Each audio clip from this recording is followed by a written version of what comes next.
உலகில் உள்ள மற்ற மத புத்தகங்களை விட பரிசுத்த வேதாகமம் ஏன் முக்கியமானது? பரிசுத்த பைபிளை பற்றிய பின்வரும் குறிப்புகள் எல்லாம் உலகின் மற்ற மத புத்தகங்களில் உண்டா என்று தேடிப் பாருங்கள். 1. வரலாற்று மற்றும் தொல்பொருள் ஆதாரங்கள். Historical evidences. கால வரைமுறை துல்லியம். 1500 ஆண்டுகளில் 40 எழுத்தாளர்கள் எழுதியும் ஆதியாகமம் முதல் வெளிப்படுத்துதல் வரை ஒரே மீட்பின் திட்டத்தை சொல்கிறது. ஆதாரம் இன்டர்னல் கன்சிஸ்டன்சி ஆஃப் ஸ்கிரிப்சர். சாக்கடல் சுருள்கள். டெட் சீ ஸ்க்ரோல்ஸ். 1947இல் கண்டெடுக்கப்பட்ட இந்த சுருள்கள் 2000 ஆண்டுகளாக பைபிள் மாறவில்லை என்பதை நிரூபித்தன. எருசலேம் தேவாலயம். பைபிள் குறிப்பிடும் சாலமோனின் தேவாலயம் மற்றும் எருசலேம் மதில்கள் அகழ்வாராய்ச்சியில் உறுதி செய்யப்பட்டுள்ளன. நெகேமியா 2:17. அசீரிய மன்னர்களின் கல்வெட்டுகள். பைபிளில் வரும் சனகெரிப் போன்ற மன்னர்களின் பெயர்கள் பிரிட்டிஷ் அருங்காட்சியகத்தில் உள்ள கல்வெட்டுகளில் உள்ளன. 2 ராஜாக்கள் 18:13. ரோம வரலாற்று ஆசிரியர்கள். டாசிட்டஸ் மற்றும் ஜோசபஸ் போன்ற கிறிஸ்தவர் அல்லாத வரலாற்றாளர்கள் இயேசு வாழ்ந்ததையும் சிலுவையில் அறையப்பட்டதையும் உறுதி செய்துள்ளனர். 2. அறிவியல் உண்மைகள். சயின்டிஃபிக் ஃபோர்நாலெட்ஜ். பூமியின் வடிவம். பூமி உருண்டை என்பதை மனிதன் கண்டறிய முன்பே பைபிள் சொன்னது. ஏசாயா 40:22. பூமி அந்தரத்தில் தொங்குதல். பூமி எதன் மீதும் நிற்கவில்லை என்பதை யோபு புத்தகம் சொல்கிறது. யோபு 26:7.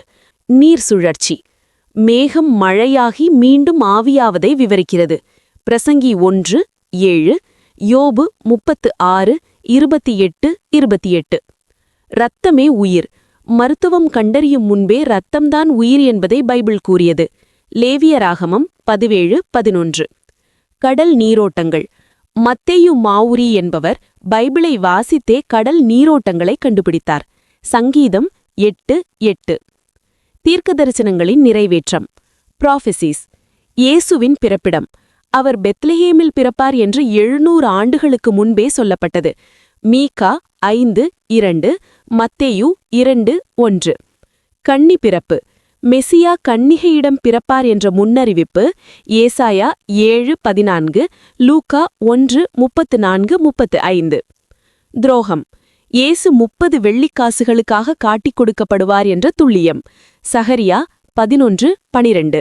மத்தேயு 26:15. சிலுவை மரணம். சிலுவை என்ற தண்டனை முறை உருவாகும் முன்பே இயேசுவின் கைகள் கால்கள் குத்தப்படும் என எழுதப்பட்டது. சங்கீதம் 22:16. இஸ்ரவேல் நாடு. சிதறிப்போற யூதர்கள் மீண்டும் நாடு பெறுவார்கள் என்ற வாக்குறுதி 1948இல் நிறைவேறியது. எசேக்கியேல் 37:21-22. கடவுளின் அன்பு மற்றும் சுபாவம். தேடி வரும் தெய்வம். மனிதன் கடவுளை தேடுவதல்ல, கடவுளை மனிதனை தேடி வருகிறார். லூக்கா 19:10. இழந்ததை தேடவும் ரட்சிக்கவுமே மனுஷகுமாரன் வந்தார். நிபந்தனையற்ற அன்பு. நாம் பாவிகளாய் இருக்கும்போதே நம்மை நேசித்தார். ரோமர் 5:8. இரக்கம். அவர் உருக்கம் மற்றும் மன உருக்கம் உள்ளவர். சங்கீதம் 103:8. பரிசுத்தம். அவரிடம் இருளே இல்லை. 1 யோவான் 1:5. உண்மை. தேவன் பொய் சொல்ல அவர் மனிதன் அல்ல. என்னாகமம் 23:19. மனிதனின் மீட்பு. பாவத்தின் விளைவு. பாவம் மனிதனை கடவுளோடு பிரித்தது. ஏசாயா 59:2. இலவசமான மீட்பு. இது கிரியையினால் அல்ல, கிருபையினால் கிடைப்பது. எபேசிய 2:8-9. மனமாற்றம். கெளிவேஷம் அல்ல, இதய மாற்றத்தையே கடவுள் விரும்புகிறார். யோவேல் 2:13. புதிய சிருஷ்டி. கிறிஸ்துவுக்குள் இருப்பவன் பழைய வாழ்வை விட்டு புதியவனாக இருக்கிறான். 2 கொரிந்தியர் 5:17. மன்னிப்பு. நம் பாவங்களை அவர் கடலின் ஆழத்தில் எரிகிறார்.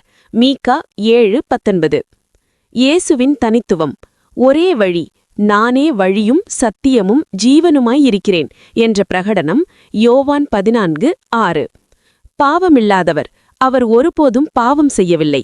1 பேதுரு 2:22. அதிகாரம். நோய்களும் இயற்கையின் மேலும் அவருக்கு அதிகாரம் இருந்தது. மத்தேயு 8:27. உயிர்த்தெழுதல். அவர் மரித்து இன்றும் உயிரோடு இருக்கிறார். லூக்கா 24:6. மத்தியஸ்தர், கடவுளுக்கும் மனிதனுக்கும் இடையே உள்ள ஒரே பாலம் அவரே. 1 தீமோத்தேயு 2:5. வாழ்வியல் நெறிமுறைகள். தங்க விதி. பிறர் உங்களுக்கு எதை செய்ய விரும்புகிறீர்களோ அதையே நீங்களும் அவர்களுக்கு செய்யுங்கள். மத்தேயு 7:12. எதிரியை நேசி. இது உலக மதங்கள் எதிலுமில்லாத மிக உயரிய அறம். மத்தேயு 5:44. உழைப்பின் உயர்வு. வேலை செய்யாதவன் சாப்பிடக்கூடாது என்ற தெளிவான நீதி. 2 தெசலோனிக்கேயர் 3:10. பெண்களுக்கு மதிப்பு. அக்காலச் சூழலில் பெண்களுக்கு மதிப்பளித்து அவர்களை சீடர்களாக ஏற்றுக்கொண்டார் இயேசு. லூக்கா 8:1-3. குழந்தைகள் மேல் அன்பு.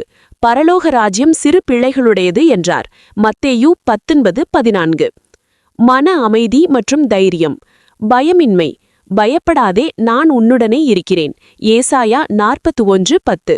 சுமை சுமப்பவர்களுக்கு, வருத்தப்பட்டு பாரம் சுமப்பவர்களுக்கு ஓய்வு தருகிறார். மத்தேயு 11:28. உலகத்தாரால் தர முடியாத சமாதானம். யோவான் 14:27. கண்ணீர் துடைப்பவர். நம் துக்கத்தை சந்தோஷமாக மாற்றுகிறார். வெளிப்படுத்துதல் 21:4. பெலன். பலவீனத்தில் பெலன் தருகிறார். 2 கொரிந்தியர் 12:9. சமூக மாற்றம். அடிமைத்தனம் ஒழிப்பு. உன்னைப்போல் பிறனையும் நேசி என்ற போதனையே அடிமை முறை ஒழிய காரணமாக இருந்தது. கலாத்தியர் 3:28. கல்வி. உலகமெங்கும் பள்ளிகளையும் கல்லூரிகளையும் தொடங்க தூண்டுகோலாயிருந்தது பைபிள். மருத்துவ சேவை. தொழுநோயாளிகளையும் ஒதுக்கப்பட்டவர்களையும் அரவணைக்க பைபிள் கற்றுத்தந்தது. சட்டத்தின் ஆட்சி. நவீன ஜனநாயக நாடுகளின் பல சட்டங்கள் 10 கட்டளைகளை அடிப்படையாக கொண்டவை. சுதந்திரம். சத்தியத்தை அறிவீர்கள், சத்தியம் உங்களை விடுதலையாக்கும். யோவான் 8:32. நித்திய வாழ்வு. மரணத்தின் மேல் வெற்றி. மரணமே உன் கூர் எங்கே? 1 கொரிந்தியர் 15:55. பரலோகம். நாம் வாழப்போகும் நித்திய வாசஸ்தலம் பற்றிய விவரிப்பு. யோவான் 14:2. நித்திய ஜீவன். அவரை விசுவாசிக்கிறவன் எவனோ அவன் கெட்டுப்போகாமல் நித்திய ஜீவனை அடைவான். யோவான் 3:16. மீண்டும் வருவார். இயேசு மீண்டும் வரப்போகிறார் என்ற நம்பிக்கை. யோவான் 14:3. அழிவற்ற வார்த்தை. வானமும் பூமியும் ஒழிந்து போகும், ஆனால் என் வார்த்தைகள் ஒழிந்து போகாது. மத்தேயு 24:35. இப்படி பரிசுத்த வேதாகமம் கடவுளுக்கும் மனிதனுக்கும் இடையே உள்ள இணைப்பாக உள்ளது. இந்த உலகத்தில் மேன்மை பெற்றதாக இருக்கிறது. பைபிள் என்பது ஒரு மதத்தின் சொத்து அல்ல, அது மனித குலத்திற்காக தரப்பட்ட பரலோகத்தின் கடிதம். இது ஒரு மனிதனை மதவாதியாக மாற்றாமல் ஒரு புதிய மனிதனாக மாற்றுகிறது. படித்து பயன்பெறுங்கள். God bless you all.